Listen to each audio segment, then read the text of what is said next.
Hi, my name is Brian Hartin, and my choice for 1002nd album is Blind Melon, Nico. Hi, I'm Jeff Steven, and you're listening to the 1002nd Album Podcast. I spent 10 years going through the 1001 albums you must hear before you die, and now I'm asking people that are important to me all about the albums that are important to them. Enjoy! This is the 1002nd Album Podcast. I'm Jeff Steven, and I'm particularly excited for today's episode because my guest is a terrific concert-going companion. In the Artist of the Week quizzes, they were a perennial top 5 finisher along with their spouse, and it's actually the first family revisit for the 1002nd Album Podcast as well, as his spouse Devin was my first guest, and now today I'm delighted to welcome Brian Hartin. Hello, Jeff. Thank you for the invite. Thank you for graciously accepting. So the album of choice is Blind Melon's Nico. And I imagine that about 90% of people first learned of Blind Melon through the bee tap dancing video for No Rain. And is there a chance that you're among the 10% that found out about them either before or after that video? Well, funny enough, I was joining up with Columbia House at the time. Yes. You know, you choose your 10 albums or whatever, and Yeah. I got to the point where there was 2 left, and I actually chose the Blind Melon and White Zombie. Both never heard of either one of them. I just thought, why not? And Yeah. then I actually really got it, and I really enjoyed it. That's great. Was that this one in particular that you got as the 11th or 12th for one No, set, or was it no, the something? it was the first one with the B girl on the front. Oh, nice.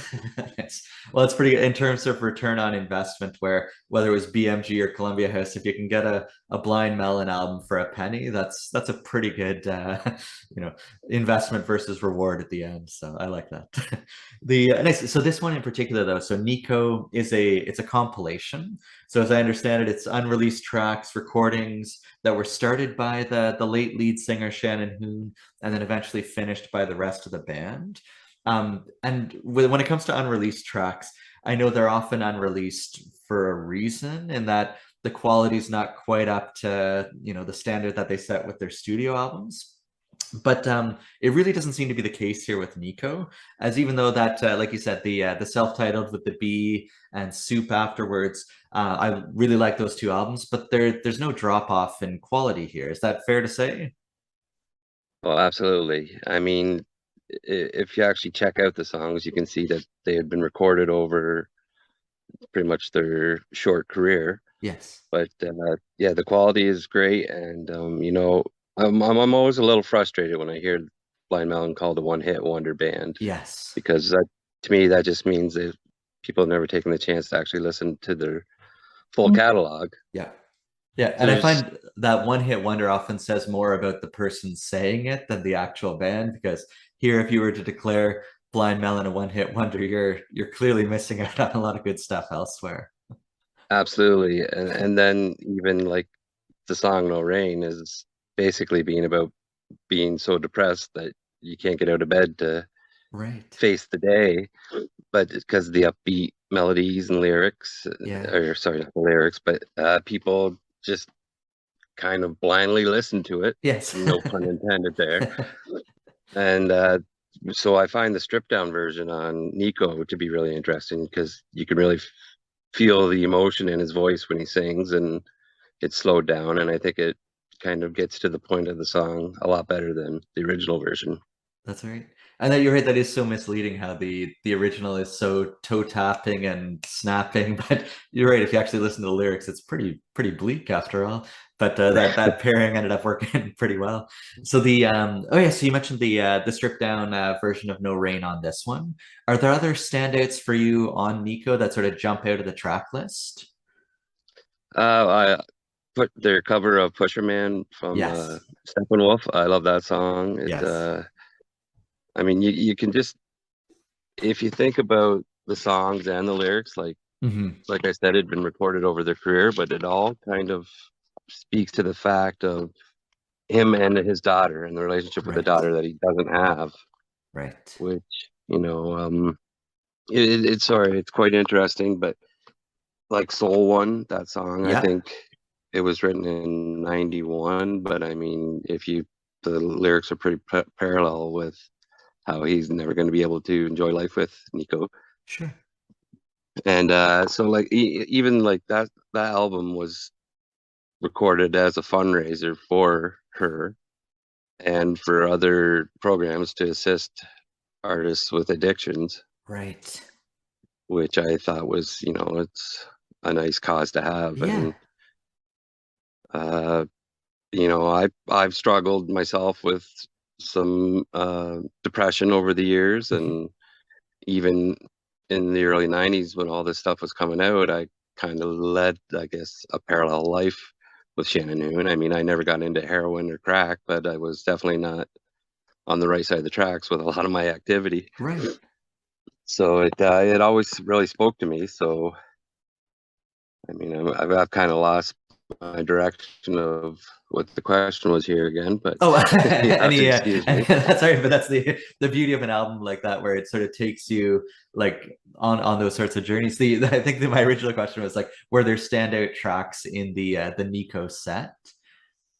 It's funny that I listened to that album. I just put it in and listened to it, and I had to go back after I had mentioned that I would do this and check the titles of the actual Yeah, songs out, because you just listen to it and you don't really think of it. And yeah, there's a few albums where I was on a radio contest once where they asked me to pick the name of a song from a band, and I mean, I knew this band really well, and I couldn't name the song because I just put the CD in and listened to it, right? that's So right. that was a little embarrassing, but But I've been there too, like where even driving around a neighborhood, you're so familiar with the neighborhood, but if you were asked like, oh, what's the street name? I was like, I don't actually know what the street name is, but you otherwise know it's like that album is such a familiar part of you're listening, but just the individual names for some reason just get lost in the mix. yeah, absolutely. Yeah. Okay, that's good. And you mentioned the pusher. I thought that was a great opening track too, because it's like you said, it's a cover, but you could have easily convinced me that was a Blind Melon song just because Oh yeah. the themes to it, but also just the way the guitars have just the cutouts and everything. It feels like a Blind Melon song, which I guess is the ultimate compliment to give a cover version when they quote unquote made it their own. And the soul one, I love the he's got the shaker going in the chorus, so there's that nice percussion detail there too. So yeah, all very good stuff. The You mentioned, so it's a fundraiser for his daughter Nico and a few Yeah. other causes, and I find with this album sort of reminded me of the Tragically Hip's Man Machine poem in a few ways. In one way, because that album didn't contain the song Man Machine poem. And in this case here, the album Nico actually has the song Soup on it, but their previous album Soup didn't have the song Soup. And I always found that was sort of an interesting, uh, unexpected thing when I was coming to these albums later down the road.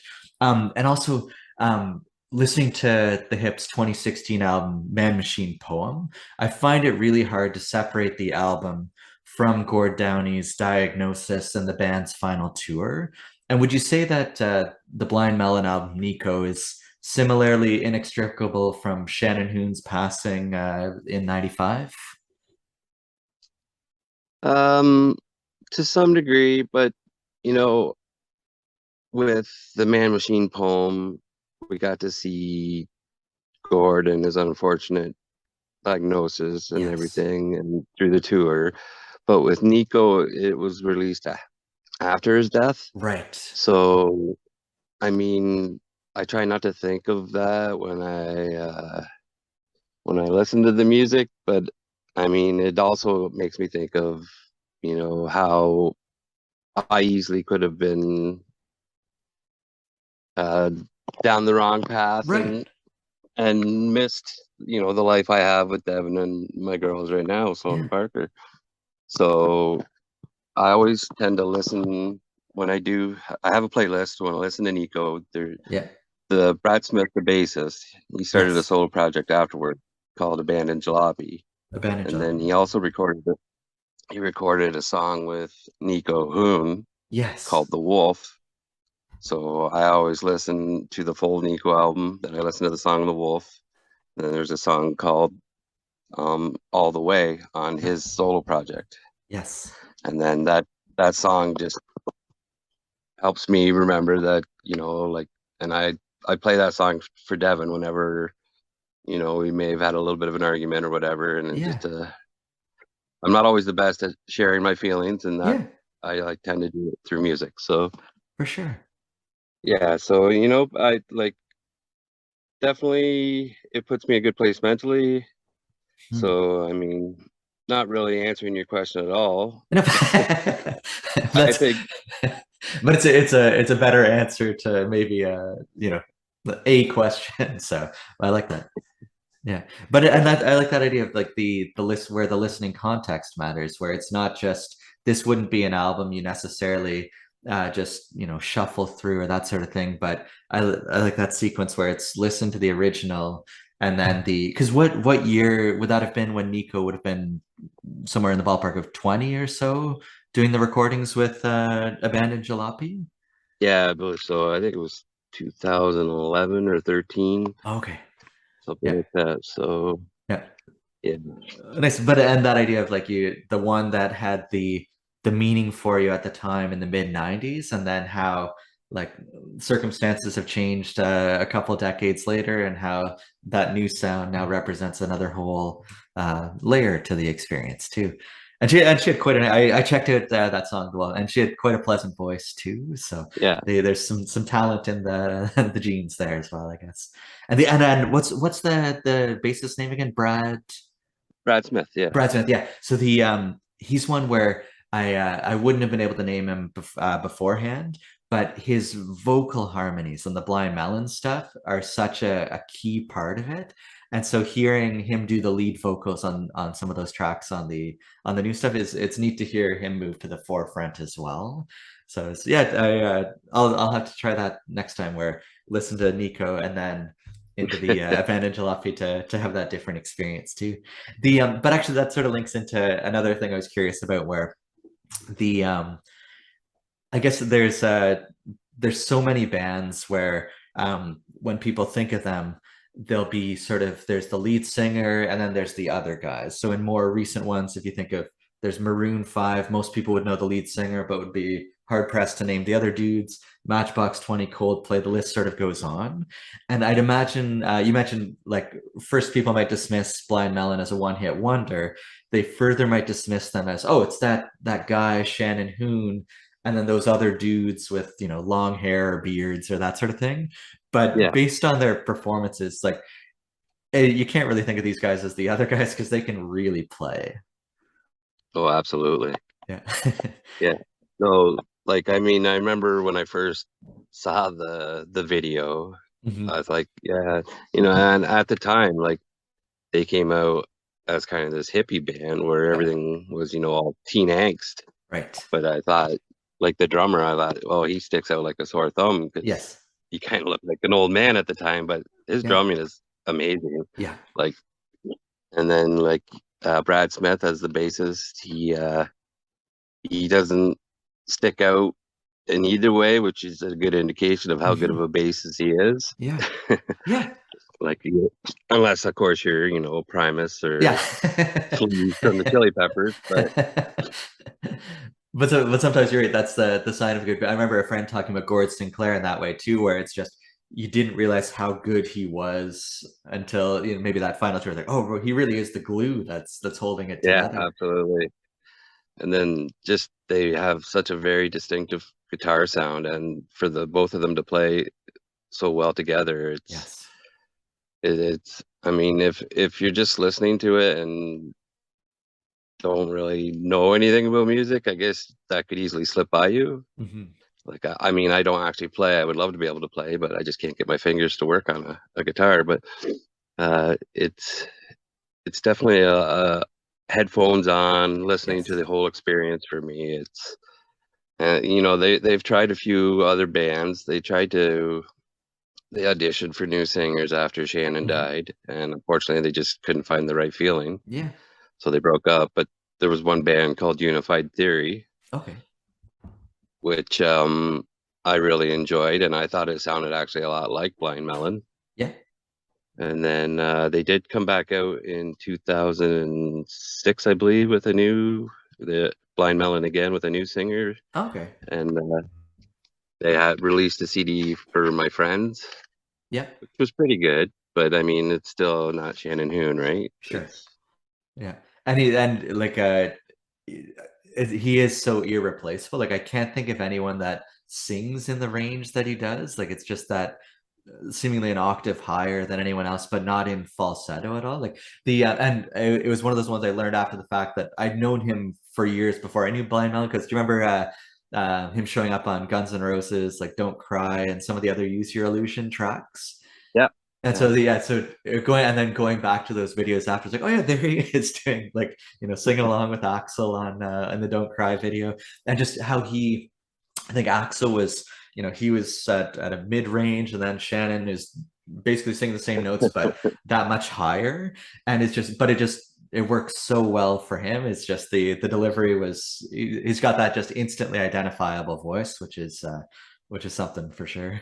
Yeah, that's funny. They both came from Lafayette, Yeah, and his older sister hung around Axl Rose, right, and that's how they actually. He decided to move to California, and she called Axl and asked if he would look after him. right. So he invited him to the studio without even knowing that he was that good of a singer, and Yeah. it just all kind of happened Oh naturally. yeah. So that's a pretty good story. Yeah, that's a pretty nice, surprise for Guns N' Roses. Where it's like, oh, we're just inviting this guy that we're, sort of watching for now, and it's like, oh, it turns out he's a phenomenal singer, and let's get him on some tracks here. So I like that. I like that. I guess speaking of tracks, for me, like No Chat With You would be complete without some sort of a top five list of some sort. So if you're up for it, if we could try to narrow it down to a top five Blind Melon tracks. I guess there would be a ton of honorable mentions, I'm sure, but if you're up for it, the old 5 4 3 2 1, Sure, could you narrow down a top five Blind Melon, and we can go back and forth too? sounds good. Um, I think number five, I'd probably go with Tones of Home off the first Yes, album. excellent That choice. just gets into your head, and I find myself singing it hours after I've stopped listening to it. Yeah. Yeah, no, I can appreciate that, and that would probably be like if we were allowed to extend to a 10. I think that would be in my in that second batch for me as well. Just such a great early album track. For me, I'm gonna cheat a bit with my number five because there's something to be said for your gateway track to a group. And if I say No Rain is my choice, it feels like I can put the star beside it and choose both the original and the ripped away version, because they sort of have those two very different takes to it.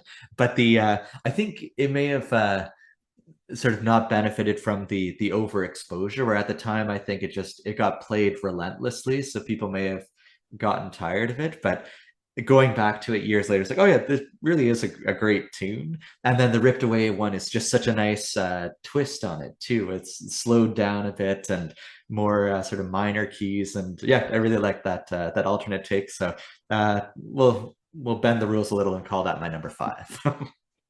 Oh no, that's good. I'm okay with that because they are both great versions. Yeah. Um, okay, so my number four, I would have to say, well, I'm gonna try and kind of cheat a little bit here because they're Nice. both covers. It wouldn't be a top five if it wasn't Yeah, some bending there. so it was hard to choose between Three is the Magic Number Yeah. and Candy Says, their Velvet Underground cover. Okay. Yeah. They're both great songs that I just, yeah, I, I can't imagine not listening to if when I sit down and have my Blind Melon days. Yeah. I have a track that has everything on it, and Yeah. they're definitely up there in the top 10 of the tracks. So Yeah. Nice. I think that's a fair tie for number four too. Nice. And it's good too when the song like Candy Says is such a notable track to begin with, like by the original Velvets, but that they can do a cover and make it so significant as well is really impressive. The for me, my number four, it would be going back to the debut as well. The song "Change," and so it's just yeah, the just beautiful acoustic. And I realize I have a weakness for mandolins as well. And one of the dudes is playing a mandolin on the track, and just I find. And I remember, yeah, I think they brought it out for do you remember the Much Music Intermittent Interactive back in the day as well? I think he brought it out for that as well. So just I'm a sucker for the mandolin, so I couldn't have a list without Change as my number four. Well, to steal my thunder, that was actually my number one. Oh, spoiler alert, I guess. Yeah, yeah. I just think it's pretty crazy that some of the lyrics, when life is hard, you have to change. Yes. Unfortunately, he couldn't. Yeah. As hard as he tried to change, Yeah. addiction is a strong beast, and Yeah. yeah, Yeah. yeah. So we took away all the excitement for that, but I can give you my number three now, Sounds good. which is off of Soup and Yeah. Skinned. Oh, good choice. Good choice. Yes, I mean you've got a song with kazoo in it, you Yeah. can't go wrong. Right? Although Absolutely. the subject matter is a little offside, I guess. Yeah. Ed Gein and his serial killer ways, but Right. But again, with the kazoo playing along again, it might get yeah, sort of it's just like obscured. Yeah. happy fun time song. Yeah, Yeah, exactly. And that it's what I can't think of too many songs where a kazoo would enhance it, but for whatever reason it would just works so well there. And so that's good. Excellent choice. Excellent choice. For me, so my number three, I'd probably go here with Paper Scratcher as my choice there. And again, I think I loved how you mentioned, yeah, so when they came when we're out in the 90s, I wonder if people didn't really know what to do with them because it was grunge, it was angst, and then it's these guys come out and they sort of went against the grunge formula too, where like the grunge format was the quiet verse and then hit the distortion pedal for the chorus and that sort of thing. And with Paper Scratcher, they go the other way where like the verses are really big, but then the choruses are so subdued and gentle. And so I just love that twist on the usual format of the times. And again, like with Brad's harmonies, they're never better than they are towards the end of that song, and it's just yeah, just stunning. So Paper Scratcher for me is my number three. great choice. I mean, actually, you can't go wrong with any of the songs off the first No. album. And then so actually Change and the song were kind of hard for me. I kept Yeah. flip-flopping back and forth, but the song Soup is Yes. definitely up there. And then it's just a great song. And then kind of the history behind how he had gone and done so well at rehab, Yeah. and then he convinced everybody that he was okay to go on the road, so they played Woodstock, and Yeah. the version they did on Woodstock is fabulous. Yeah. But then he came off the stage and told his manager that he was high on acid. Right. But he said, "No, it's Woodstock. It's just a one-time thing." Right. So, but we all know where that ended up. Yeah. But the song, you're right. The song itself is fabulous, and that's as a spoiler that won't be the last it's mentioned. My number two was Galaxy, and just because it's again Yeah, as an opening track, it's phenomenal. That sort of like with the horns at first and everything, and then before that like when it really yeah, kicks in. So yeah, and I thought that was such a neat contrast when they came out with that as I think it might have been the lead single from Soup as well. Just how it was so different from what people probably associated with Blind Melon. That it was a nice curve there. yeah. And then like even if you see the video, like you can pretty much follow his downfall through their Right. music videos and stuff. Like Yeah. long-haired hippie, free flowing, and then by then he was had his hair short and he was a little crazy in the video, and then Yeah. like by the end he was giving interviews in tinfoil, his face covered in tinfoil, holding a baby doll, and Yeah. he's drawing bones on his hands and stuff. So And it's yeah, I guess revisiting it after the fact too, you start to notice those signs and like, oh yeah, I guess yeah, all was not well. But the for me, my so your number one you'd said was Change as the top choice. Yeah, Yeah, it's a song that I listen to when I'm kind of stuck in a rut and I need yeah, to, you know, change. yeah, for sure. Yeah, yeah, and the yeah, and the what's the opening? The Don't Feel the Sun's Coming Out Today and that sort of thing. So just yeah, you're right. It's funny. They're a group that at the time I don't think I paid attention to their lyrics at all, just because I was so busy, singing along or tapping along or that sort of thing. But in the re-listening, you start to realize that, oh yeah, there's a lot more depth happening here, a lot more than is initially heard on the surface, for sure. And with the addition of lyrics to a certain music streaming service that I won't mention, Yeah. uh, now that I listen to the songs and see the lyrics, I realize how much I was singing wrong. Oh yes. And and now it, to go through the lyrics, it definitely changed my perspective on a few songs, I guess. Yes. That's right. And I think for years in No Rain, I thought he was saying, I like to keep my cheating strategy. I thought he was just pronouncing strategy in a humorous way, but it's like, oh, cheeks dry. Okay. No. Yeah, keep my cheeks dry today. Yeah, Yeah. I had to look that one up myself. Yeah. So not cheating strategy, I guess, after all. But yes. And for me, the number one, I had to go with Soup as my number one as well, where it's just it's an all-timer through and through. I like the false start at the beginning, the delayed full band entry till well into the song, and just just as close to a perfect song as I think I've heard. Oh, well, that's high praise. Yeah. So I'm a fan at least. Yeah, like I said, it's a band that often gets overlooked. That I mean, for me personally, anything I have to listen to 3 times before I make a judgment. Mhm. And then, I mean, with Blind Melon, I didn't even have to get through it once. I just instantly latched onto it and liked Yeah. it. Yeah, but even Like, but there's no diminishing returns. Like I'm a little hesitant when I really like something right away because I fear it's sort of the it might not have the depth that it does. Like it's sort of like do you remember back speaking of like Columbia House and BMG in the 90s they had that Pepsi taste test challenge.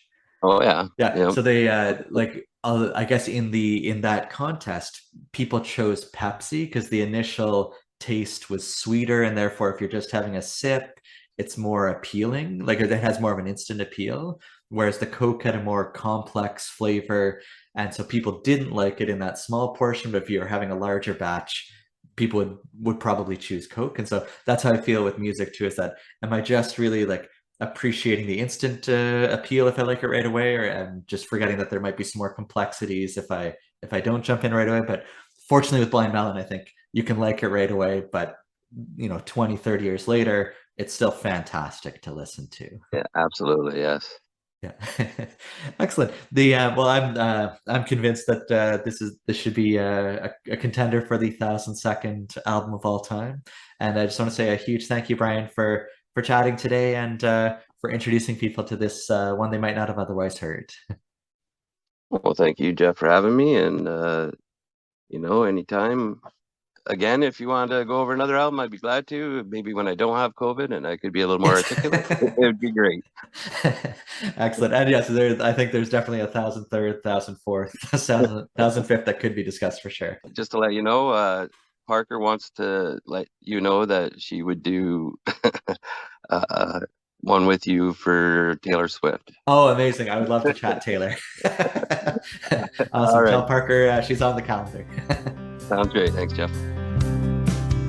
This has been the 1,000-second album podcast. Thanks for sharing some of your time, energy, and attention with us today. Take care.